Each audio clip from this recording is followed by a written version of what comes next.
Gregor, welcome back to Cincinnati, a tournament where you've had some, good runs in the past. How excited are you to be back here and looking ahead and looking forward to this week?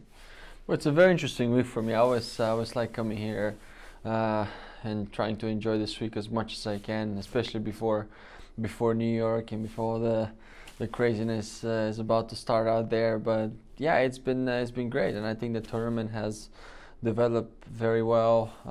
You arrive every year and certain things are just different and better, and I think the tournament director, of course, Andrew Silva, has done a tremendous job to bring up the tournament to such a high quality level, and just everything seems to be better and better every year. And then every time I come back, it just feels nicer and nicer. So there's a tournament that is growing, and it's as a player that played the tournaments already quite a few times, it's very nice to see that kind of changes, and in the same time it makes me excited to come back. And playing in front of American audiences or American fans, are they different in any way to around the globe, and how much do you enjoy turning it on for them?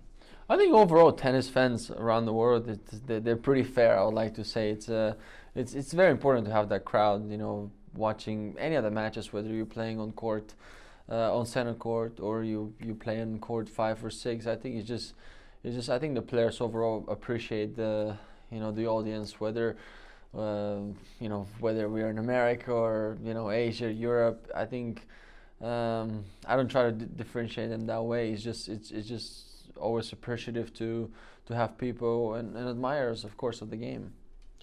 If we look at your season as a whole, you've had a good season, 2 titles, I believe, and right up there in the race as well. I wonder how much is that part of your goals or targets for the rest of the season to be there at London at the end of the season? I think that's the ultimate goal for me right now. I don't think I want to be looking at anything else, because I've never been to London. I've missed it quite a few times.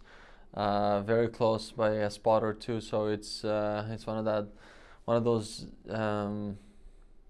things and goals that I've always wanted to achieve, and yeah, I'm just gonna give my best shot this year for sure, just like any other. But knowing that I'm that close, it puts you in a good spot, but at the same time it adds up, I think, also a bit of pressure, and I put that on myself right now, but that's how it is, and I like to play under pressure. So I think I'm pretty excited for the following weeks ahead. Okay, just looking ahead to the sort of subplot that's going on this week, the race for world number 1. I wonder if you had a thought about that. That kind of it's a new world number 1 potentially, but old names, if you like. Well, it is what it is. I mean, there's the stats and the facts are talking right now. You can't really say much else about it. I mean, these guys are the best players again. So it's in a way, there's not much I can say except that it's a magnificent to see that thing again, like to see that 2 of the greatest are fighting for the number 1 spot. And they've been there, they've done that, and I think everything else comes as a bonus right now.